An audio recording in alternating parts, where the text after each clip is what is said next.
Oke, assalamualaikum warahmatullahi wabarakatuh.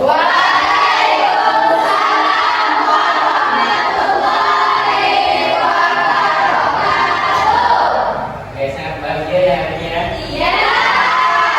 Oke, sudah sarapan pagi semua ya? Ada yang tidak hadir hari ini? Siapa yang tidak hadir? Chandrias, Hadir. Mana dia? Gak tahu Pak. Sudah bulan apa bulan? Tidak ada kabar. Oke, baiklah sebelum mulai pembelajaran hari ini kita ice breaking dulu sebentar. Jadi silakan anda semuanya berdiri. Silakan semuanya berdiri. Oke, kita senam 10 menit terlebih dahulu. Siap? Iya. 1, 2, 3. Jalan kaki, semangat.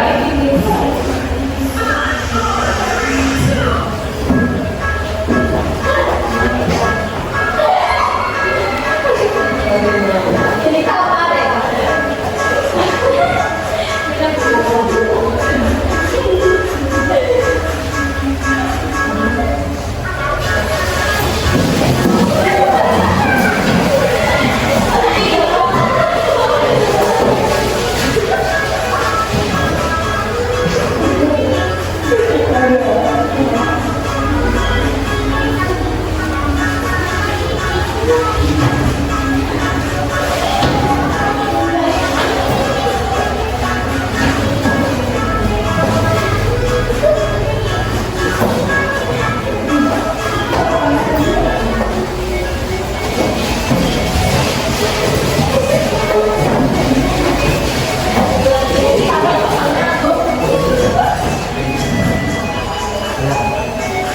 Camping, joki terbit. Yang semangat, Alna. Pada. Semangat.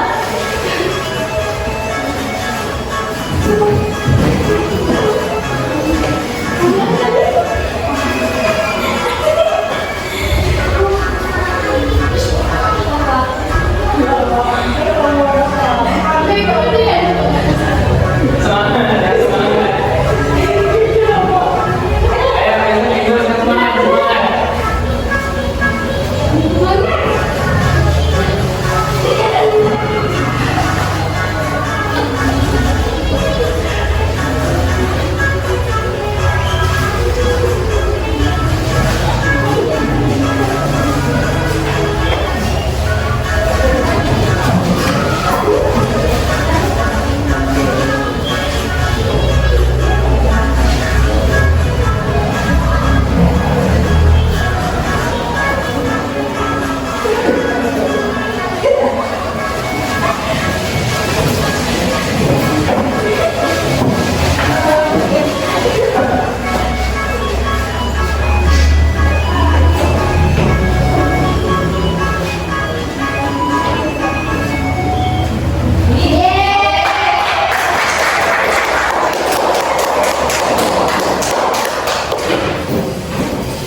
Ulang lagi Pak.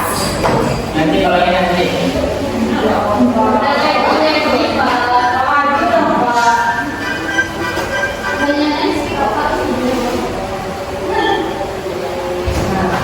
Oke, udah ya, silakan tidaknya. Hari ini kita belajar mengenai karya tulis ilmiah. Oke, sebelumnya udah apa aja? Sama drama ya. Coba main dulu, apa perbedaan antara drama dengan KTI? Bapak, kalau drama itu ditentaskan dengan memainkan peran. Oke, kalau karya tulis ilmiah, Kalau karya tulisnya itu seperti membuat penelitian untuk menjadikan tujuan teman-teman. oke bagus. Itu bukan buat hand. Apa perbedaan antara drama dengan KTI ya? Anda? Kalau drama itu memang kita bisa dimainkan dengan ekspresi,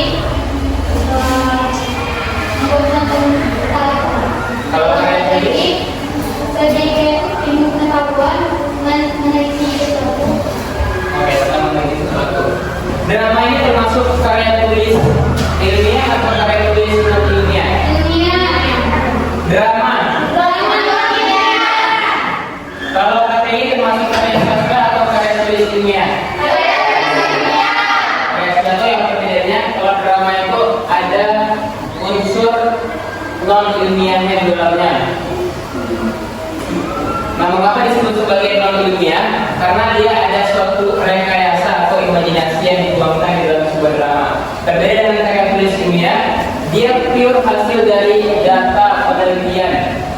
Jadi semua data yang didapatkan dari lapangan itu akan dilampirkan ataupun akan dibuat di dalam bentuk karya tulis ilmiah. Oke, siapa yang masih ingat kemarin jenis-jenis karya tulis ilmiah yang ada berapa aja? Siapa yang masih ingat? Tunjuk tangan, siapa aja boleh ya? Oke, sekarang satu aja skripsi, yang lain? Makalah, apa lagi?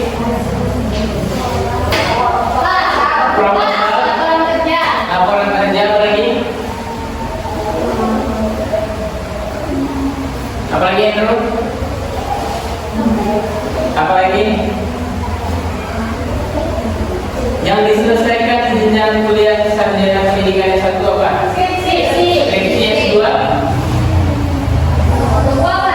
Ayo, S2 apa? Kemarin udah diulang pembelajarannya, sekarang diulang lagi apa? Yang S2 yang dikerjakan apa? Tugas akhirnya.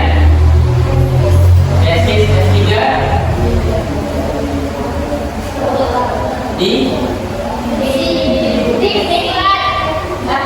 S3 bukan di S3 disertasi. Oke, jadi karya tulis ilmiah itu jenisnya banyak. Ada, kalau tidak salah, ada sekitar 8 jenis di dalamnya, ada 8. Nah, termasuk di dalamnya proposal tadi ya, kemudian skripsi tadi ya, tesis tadi ya, disertasi tadi ya, ataupun laporan berupa makalah. Pernah Anda buat sebelumnya? Sudah belajar mengenai makalah? Sudah pernah membuat makalah? Oke, jadi kita bahas satu persatu dulu jenis dari karya tulis ilmiah. Jadi manfaat dibuatnya karya tulis ilmiah ini adalah untuk mengungkapkan data yang ada di lapangan, sekaligus memastikan apakah penelitian yang dilakukan itu valid atau tidak. Nah, kita masuk ke karya tulis ilmiah yang pertama, yaitu ada namanya artikel.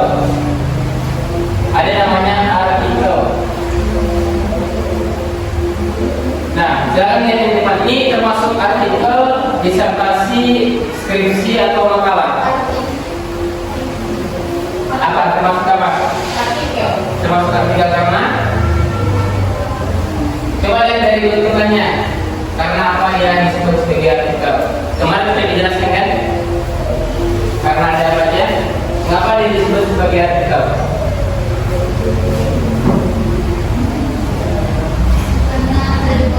Ya, karena ada judul, terus ada namanya. Oke, terus nama lembaga atau instansinya. Habis itu namanya atau identitas dari si penulis. Nah, itu salah satu ciri-ciri dari artikel. Nah, kita masuk dulu yang pertama. Ini yang mana yang termasuk judulnya? Apakah sampai mana? Sampai 1000. Oke, bagus. Siapa namanya? Bagus, Jelita. Nah, kita masuk. Ini yang pertama adalah strukturnya. Yang pertama ada judul. Nah, kemudian setelah judul ada ditampilkan identitas. Jadi setiap artikel itu mempunyai template yang berbeda-beda seperti yang telah diketahui sebelumnya. Jadi template-nya itu akan disesuaikan sesuai dengan bentuk artikelnya. Kemudian yang kedua ada abstrak. Apa yang disebut dengan abstrak? Apa? Ya, dari siapa tadi? Sudah betul tadi apa tadi abstrak tadi? Kemarin sudah dibahas perbedaan antara abstrak dan kesimpulan. Apa itu abstrak? Berupa apa? Hah? Keluarkan tanya apa? Ayo semangat. Apa itu abstrak? Apa yang disebut dengan abstrak? Ya, silakan ya, Bro. Abstrak merupakan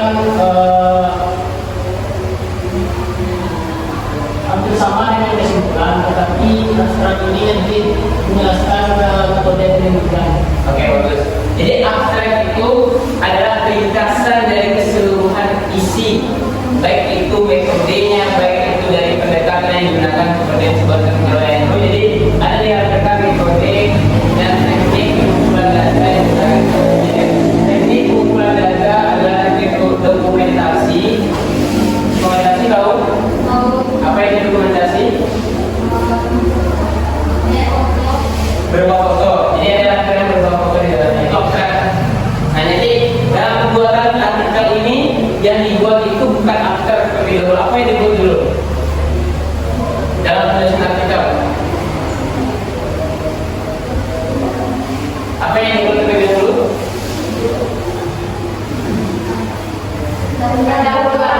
Ya, betul. Pendahuluan. Jadi sebelum kita membuat bagian dari abstrak, kita buat dulu pendahuluannya, kemudian metode penelitian yang digunakan serta hasil dan pembahasannya. Nah, oke, pendahuluan ini sama dengan latar belakang atau yang disebut sebagai pendahuluan. Sebelumnya sudah buat makalah kan? Sudah. Apa yang dimaksud dengan pendahuluan atau latar belakang itu? Sebab terjadinya masalah. Oke, yang lain? Apa yang disebut dengan abstrak?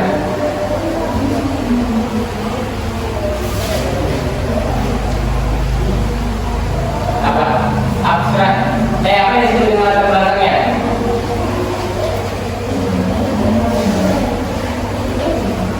Apa? Tidak tahu teman-temannya apa yang disebut dengan latar belakang?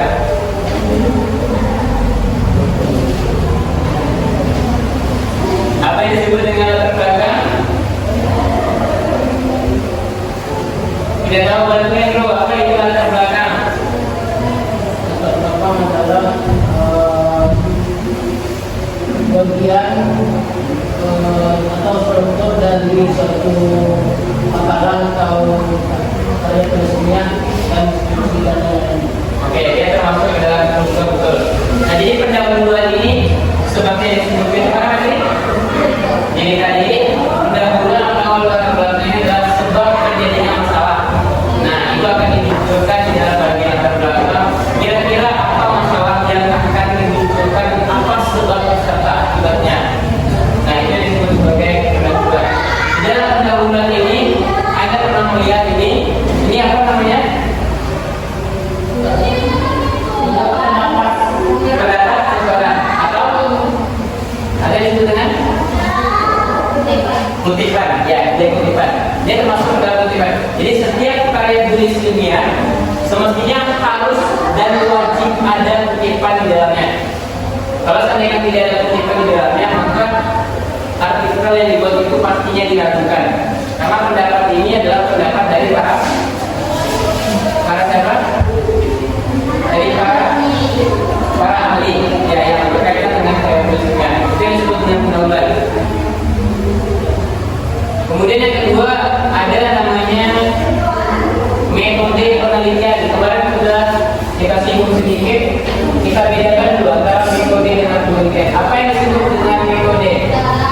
Cara, langkah-langkah, apa lagi? Metode, langkah-langkah atau cara. Kalau penelitian tadi apa? Pengamatan tentang sesuatu hal. Jadi coba dikaitkan. Kalau digabung apa jadinya? Metode penelitian. Kalau digabung secara definisi apa? Langkah-langkah dari penelitian. Langkah-langkah dari penelitian atau cara atau teknik yang dilakukan untuk menyelesaikan suatu penelitian. Nah, ini berbeda. Penelitian ini menggunakan pendekatan kualitatif dengan metode deskriptif. Nah, kemarin sudah dibahas apa itu perbedaan antara kualitatif dengan kuantitatif. Kemarin sudah ada yang bilang ada namanya, kalau pendekatan kualitatif dijelaskan satu persatu. Kalau kuantitatif dengan apa? Ya, dengan apa? Tadi yang disebut dengan apa? Dengan? Iya, betul, dengan angka-angka. Jadi ada perbedaannya metode kualitatif dengan pendekatan kualitatif dengan pendekatan kuantitatif. Itu yang akan dilakukan dalam metode pengajar. kemudian juga ada nanti dalam metode hitung ini itu adalah teknik pengumpulan datanya, adalah teknik dokumentasi atau teknik berupa foto. Nah, itu terkait dengan metode penelitian. Oke, kemudian hasil dan pembahasan. Di dalam makalah yang Anda buat sebelumnya sudah pernah membuat hasil dan pembahasan. Apa itu hasil dan pembahasan? Oke, penjelasan dari penelitian tersebut atau apa lagi? Yang lain? Hasil atau pembahasan itu apa? Siapa? Apa tadi? Tadi isi ya, itu tadi. Isi dari keseluruhan pembahasan itu. Ini disebut dengan hasil dan pembahasan. Jadi dari judul artikel tadi tentang keefektifan kalimat yang terdapat pada jurnal Tersingkang itu akan dilanjutkan dalam hasil dan pembahasan. Ini akan dirujuk dengan beberapa teori-teori yang ada. Nah, coba lihat ya. Karena dia membahas tentang keefektifan kalimat, pasti akan dilakukan subjek, predikat, dan keterangannya. Ini dia.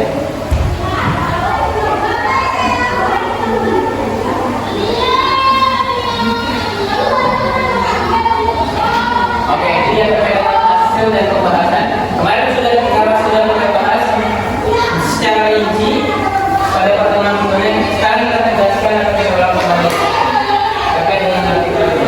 Kemudian struktur berikutnya adalah kesimpulan. Coba apa yang disebut sebagai kesimpulan? Iya, ada. Apa itu kesimpulan? Boleh pengetahuannya ya, satu kata boleh, satu kali boleh. Apa? Apa? Saran. Ya, apa lagi? Simbol itu apa? Kesimpulan itu rangkuman atau ringkasan dari sebuah penelitian. Kalau bedanya dengan abstrak itu, kalau abstrak lebih fokus ke metode penelitian. Kalau kesimpulan itu fokus ke isi dari apa yang kita teliti. Oke, bagus. Cukup untuk. Jadi Bapak coba perbaiki ya. Kalau dari abstrak dia ringkasan dari hasil dan pembahasan serta keseluruhannya. Itu dari abstrak. Kalau dia kesimpulan, dia hanya menyimpulkan kembali hasil dan pembahasan. Dua itu aja yang Anda bisa simpan di memori, itu gunanya akan bermanfaat untuk kedepannya. Jadi kalau kesimpulan, dimanapun itu bentukannya, baik itu makalah, baik itu tugas-tugasan Anda, kalau dia kesimpulan, pasti dia berisi semua ringkasan yang ada di pembahasan yang kita buat. Nah, terkadang perbedaan antara kesimpulan dengan ringkasan itu, kalau kesimpulan bentuk pendeknya, kalau ringkasan itu bentuk setengah dari ringkasan.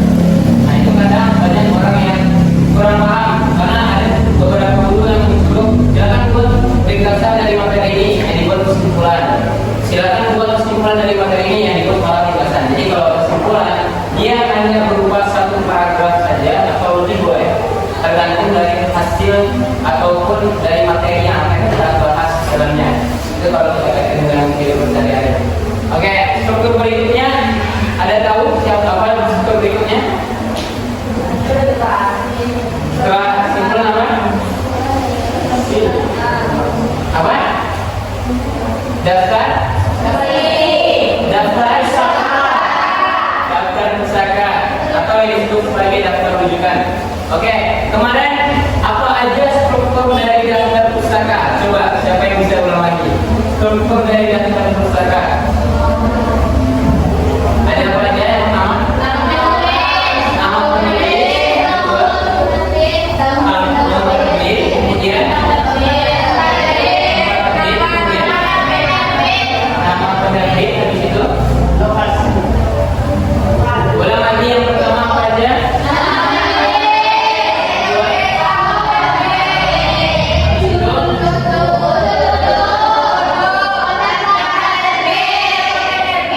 Oke, nama penerbit. Jadi ada berapa? Ada 5. Itu harus disimpan di memorinya. Dimanapun Anda akan berada nanti, baik itu di perguruan tinggi, daftar pusakanya pasti akan sama seperti itu. Oke, paham ya? Jadi ada berapa aja struktur dari artikel yang pertama?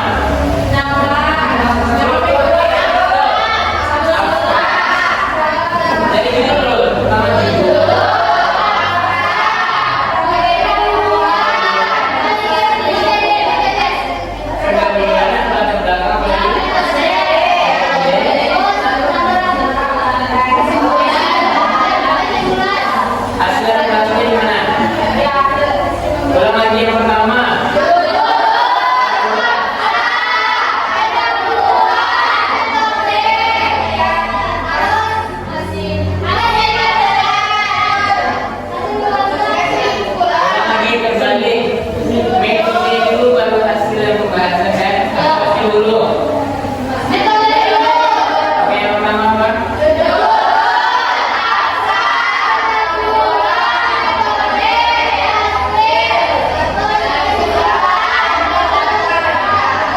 Oke, hapus tugas semua. Jadi untuk tugas Ananda minggu depan, silakan dicari beberapa buah artikel. Oke, silakan dicatat. Silakan cari beberapa artikel. Minimal dari setiap Ananda bisa membawa satu artikel, kalau lebih boleh. Jadi besok silakan tentukan di dalam setiap setiap strukturnya itu ada apa aja. Seperti yang kita jelaskan kemarin, kita analisis juga apa saja masalah yang diangkat di dalam penelitian itu. Oke, paham? Oke. Itu untuk tugas berikutnya. Jadi karena sebentar lagi mau menghadapi ujian, aku berharap Anda semua bisa memaksimalkan waktu yang ada dengan belajar. Kemudian terus semangat untuk meningkatkan motivasi belajarnya, karena masa depan Anda akan lebih jauh ketika setelah lulus nanti di madrasah ini. Itu pasti nyata. Oke, baiklah, karena waktu kita sudah habis, saya